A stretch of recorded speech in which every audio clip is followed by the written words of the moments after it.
Come ride the little train that is rolling down the tracks to the junction. Forget about your cares, it is time to relax at the junction. Lots of curves, you bet, and even more when you get to the junction. Petticoat Junction. There's a little hotel called the Shady Rest at the junction. Petticoat Junction. It is run by Kate. Come and be her guest at the junction. Petticoat Junction. And that's Uncle Joe. He's a moving kind of slow at the junction. Petticoat Junction.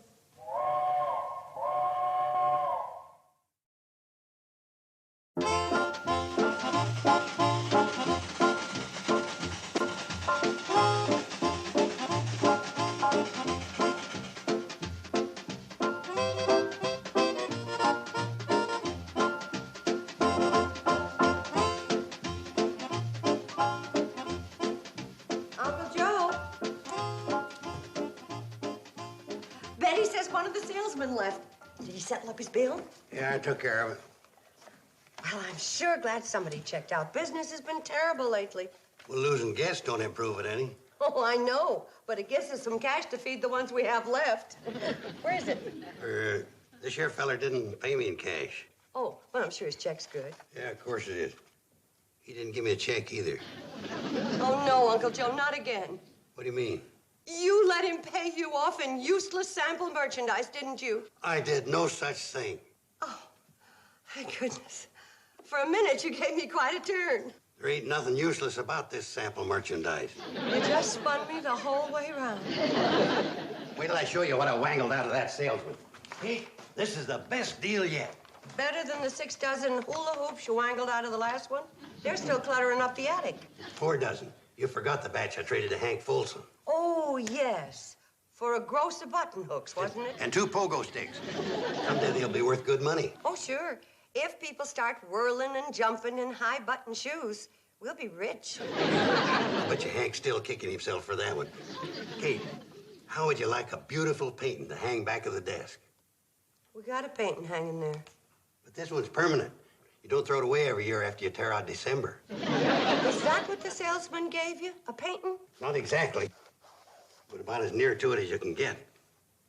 If that's the nearest thing to a painting, you have a very poor sense of distance. Maybe I better explain it to you. You notice the picture is divided into all these little sections with numbers in them? Well, everywhere there's a number, you put a different color. And you know what you get? Different colored numbers? Got no sense of imagination. Now, here's the picture after I get finished painting it. Uncle Joe, the $10 that salesman owed us was our grocery money. How could you take a painting instead?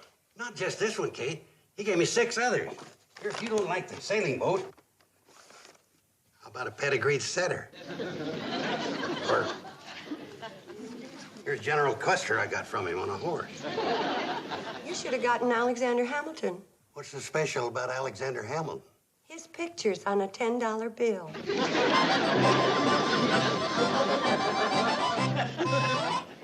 It's number 13 green.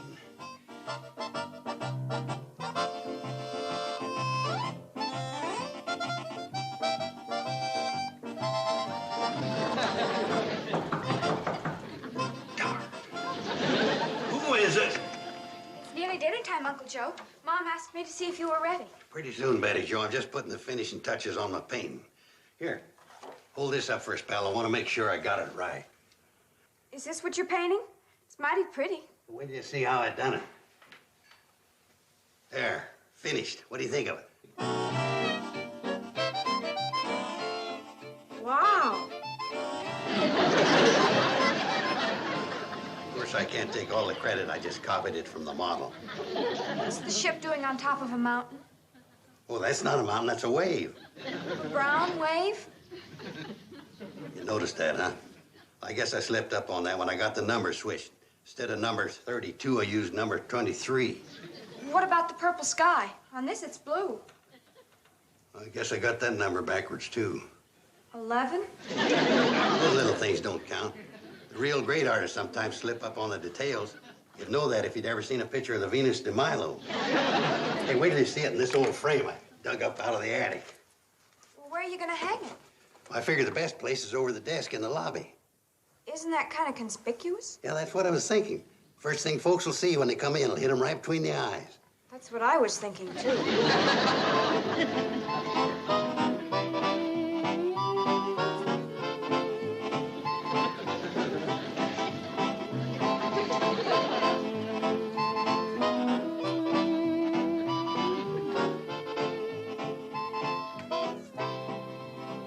Joe, you better take this laundry upstairs. The cannonball's in. I gotta get dinner started. And besides, I was... Well, you could have waited till I had a hold of it. Well, you seen the picture. How's it hit you? Right between the eyes. It's still there. Well, ain't you going to say something? Soon as I figure out a way to phrase it. Does it have to hang up there? You know, when folks come in here, that's going to be the first thing they see. Well, that's the idea. Stranger comes through the door, walks over to the desk, trying to make up his mind whether to check in, looks up, sees a picture, and makes up his mind.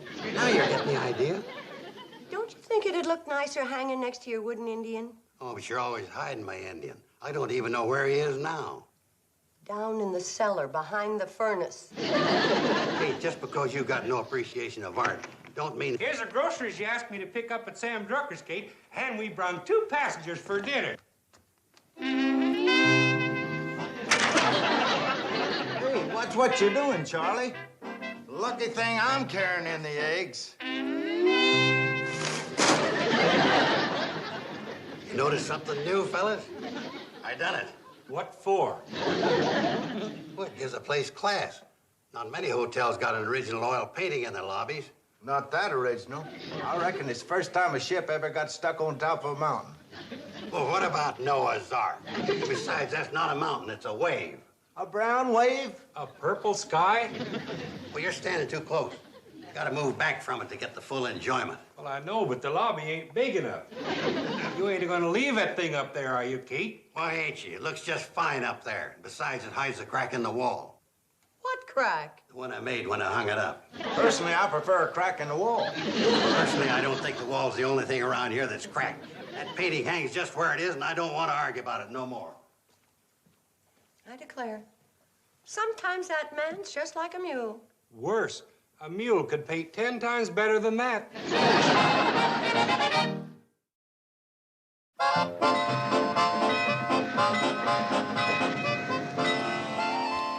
The ridiculous idea, stopping a train in the middle of nowhere for dinner. If it's just for dinner, why do I have to lug this vase with me? Because it's an expensive antique. I don't want to let it out of my hands. You mean my hands? This thing's heavy. Stop complaining, Parks. What do you think I pay you for? Besides, you know about my bad back.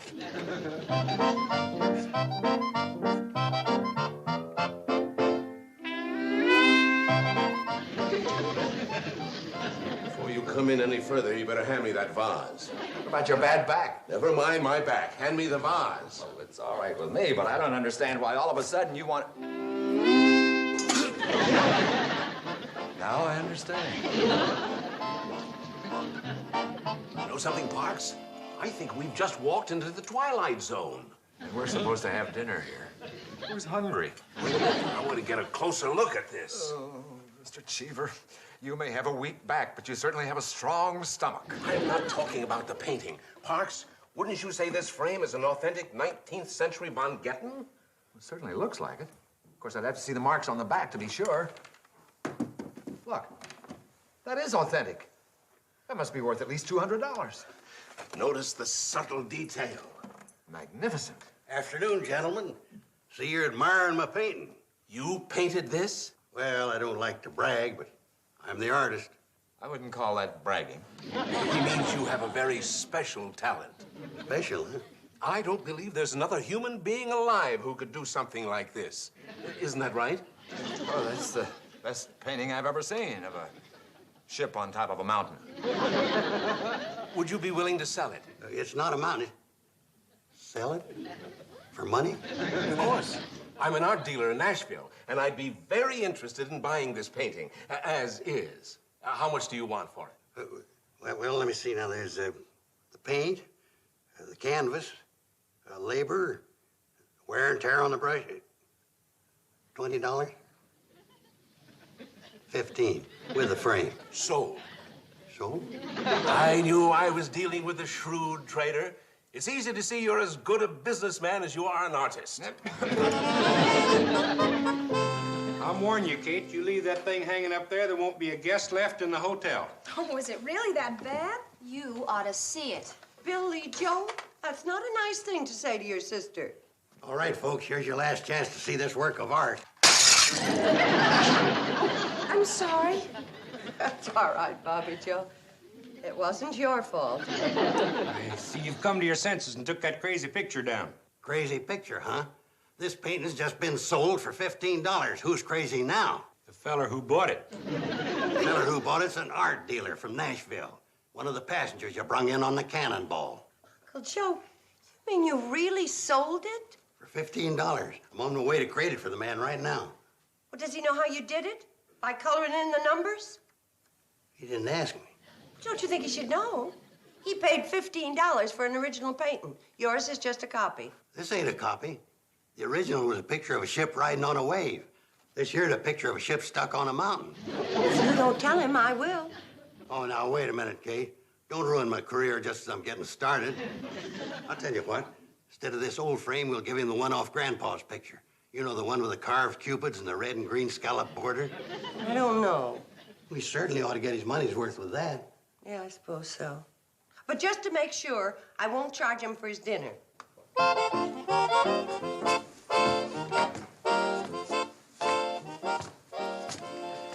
Thank you, Mrs. Bradley, for the lovely dinner. And thank you, Mr. Carson, for the incredible work of art. We'd better get going. They're calling us. I'll carry it down the train for you. No extra charge. As I always say, there's no accounting for taste. Do you think Uncle Joe is really talented? Well, Mr. Cheever is an art dealer, and you heard how he kept calling the painting incredible. Well, for all we know, Uncle Joe could be a genius. Uncle Joe, a genius. That'd be nice. It would keep him occupied in his later years.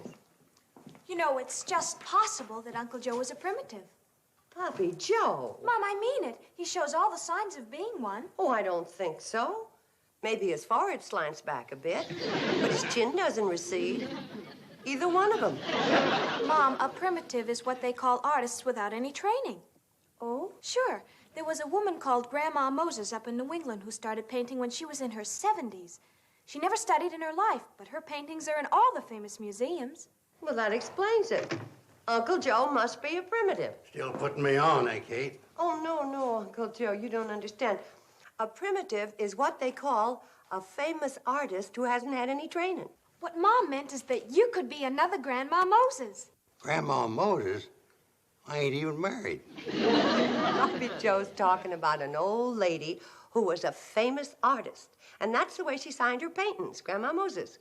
Grandma Moses, huh? And you say she was a great artist? Her pictures are in all the museums. Say, that inspires me to another great original idea. From now on, I'll sign all my pictures, Uncle Joe. Excuse me, dear.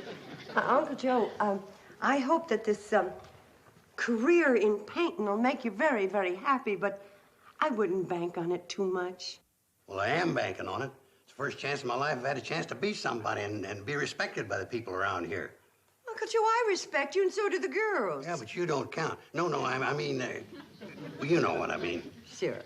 You know, it's important for a man to feel that he's accomplished something in life and not just been a drag on his loved ones. But you haven't been a drag on us. We love and respect you. Oh, go on, Kate. But it's true. Oh, I'll admit there have been times when that love and respect have skidded mighty close to irritation, but nobody's more important to us than you. Thanks, Kate. Knowing you and the girls think that way about me makes me feel great. And I want you to be proud of me. That's why I gotta make good. I just gotta. I know, Uncle Joe. I know.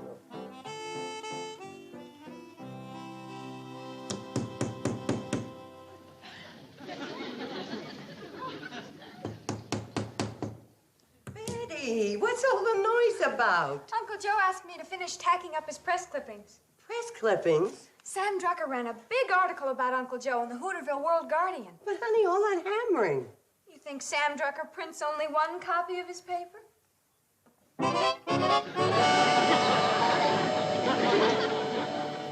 No wonder Sam said he doubled his circulation in this issue. Mom, Betty Joe, guess what happened? Oh, let me tell it. You go up and tell Uncle Joe. I thought you were going to tell Uncle Joe. Oh, that's right. Well, I'll run up and tell Uncle Joe, and you can tell them. Well, if you want to tell Uncle Joe, Tell I'll me what? The director of the art museum in Centerville called up Sam Drucker. He read about Uncle Joe in the newspaper, and he's coming here tomorrow to see him. What for? Well, he's thinking of exhibiting all of his paintings in the museum. No kidding. The whole town's buzzing about it. Now, this ought to put Shady Rest on the map. Oh, I wouldn't be too sure of that. But, Mom, if Uncle Joe gets famous, think of the kind of people that will be coming here. Man. I thought of it first now. Now, listen, I need a lot of new clothes, Mother. Simmer down. In the first place, nothing has happened yet. And in the second place, we... Well, how do you like that for news? All them Uncle Joes that hang in a real art museum. What Uncle Jose's? Aside from the picture you sold Mr. Cheever, you haven't painted a thing. Yeah. Lucky for me you thought of that, Kate. That's one thing I overlooked. When did you say that museum feller was coming? Tomorrow. Well, all I gotta do is knock out 5 more masterpieces before he shows up. Why only 5? That's all the canvases I got left. Hey, one of you girls better come along. I'll need you for the pictures. As a model? No, I want you to read off the numbers to me.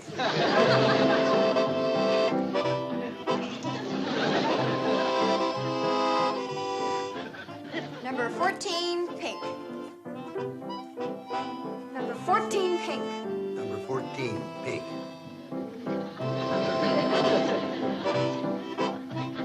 Number 21, violet. Number 21, violet. Number 21, violet. Careful, Uncle Joe, you're sloshing it over the lines. Who's the primitive around here, you or me? You are, Uncle Joe, but this one's beginning to look like a primitive's primitive. When I paint whole hog. Bring on that museum fella.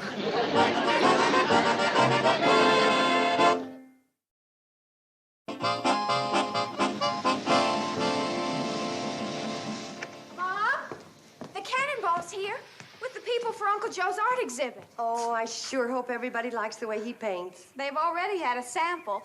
Look. Oh, no, he's painted on another one of my bed sheets. Darn it, anyway. I was hoping Uncle Joe would stick to his canvases and leave my bed sheets alone. I guess that's the price of art, Mom. More like the price of a new sheet. Uncle Joe, get ready. Here they come. Bring 'em on, especially that museum feller.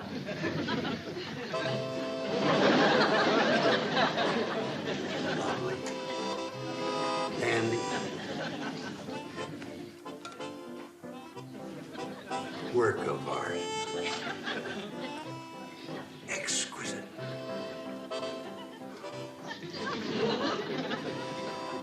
Oh, Billy, don't be stingy with the punch. We want to make a good impression. And with each program you hand out, Bobby, be sure there's a press clipping attached. They're here. What's this? Program. You know, you can't tell the paintings without a program. You can say that again. And now let's not block the doorway, folks. Everyone's entitled to a view of the pictures.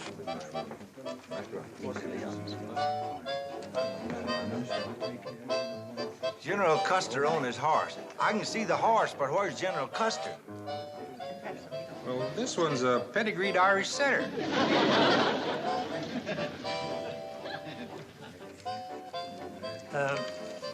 I'm E.T. Gibbs from the Centerville Museum. Well, welcome to the Shady Rest Gallery, Mr. Gibbs. Howdy. I guess you're the artist. Oh, you could tell, huh? Oh, Billy, give Mr. Gibbs some punch. Come right over here and we'll take a look at the pictures. Now, this is a pedigreed Irish setter. This was General Custer, before the Indians got to him.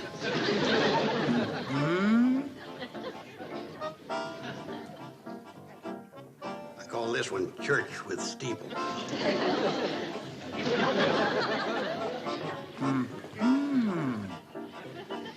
I didn't get that last one, Kate. What was it? A or a Huh? Well, what do you think? This one's for cow fanciers. Mr. Carson, I've seen Impressionism, Expressionism, Cubism, Surrealism. But this is pure sadism. You couldn't even follow the numbers. Petticoat, maybe you better have some punch. Come in.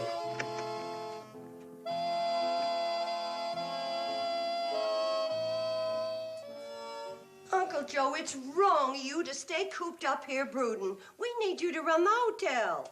You just have to get along the best you can without me. My mind won't concentrate after being laughed at by all them folks from Hooterville. You mustn't feel bad, Uncle Joe. You're not the only great artist to be laughed at by the masses. Were they there, too? What Petticoat means is that there were a lot of important painters who weren't appreciated while they were still alive. Like Rembrandt. He didn't become famous until 100 years after he died. It may be all right for Rembrandt, but I'd rather be around when it happened. Uncle Joe, you're just not doing any good grieving just because... The cannonball. And they're signaling they brought someone. I better get on down. You keep talking about those important artists, but stick to the live ones.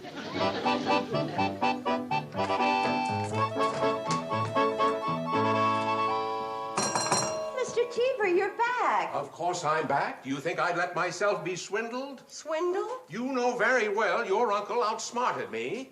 Oh, I resent that. Uncle Joe never outsmarted anybody in his whole life. What about this? You mean the painting? Not that monstrosity. I'm talking about the frame. I bought an authentic antique Von Getten frame, and your uncle substituted this piece of junk. You mean it was the frame you were really after? You don't have to pretend anymore, Mrs. Bradley. I admit $15 was a ridiculous price to pay for a Von Getten, and I see you know its real value. But I still want the frame, and I'll give you $150 for it. Without the picture, $200. 200 will be fine, Mr. Cheever. Great. I'll write you out a check. Just a minute. There are certain conditions.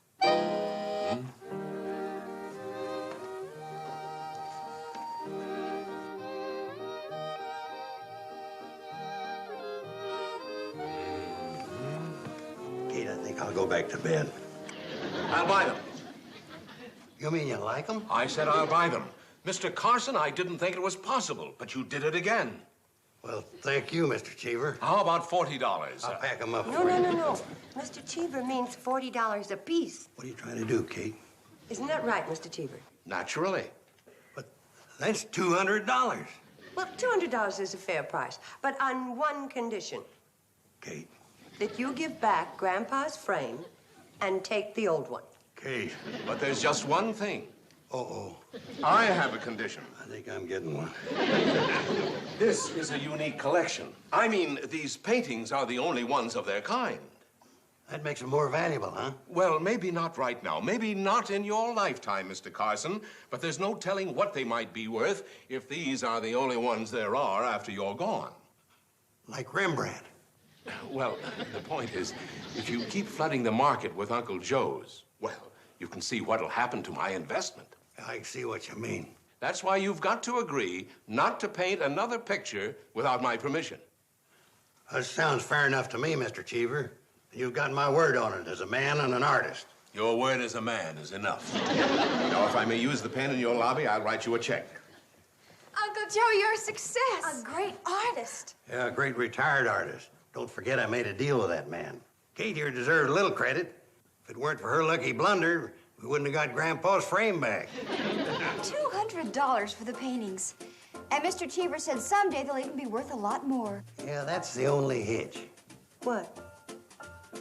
I'll always have a feeling that somewhere that fellow'll be out there rooting for me to die.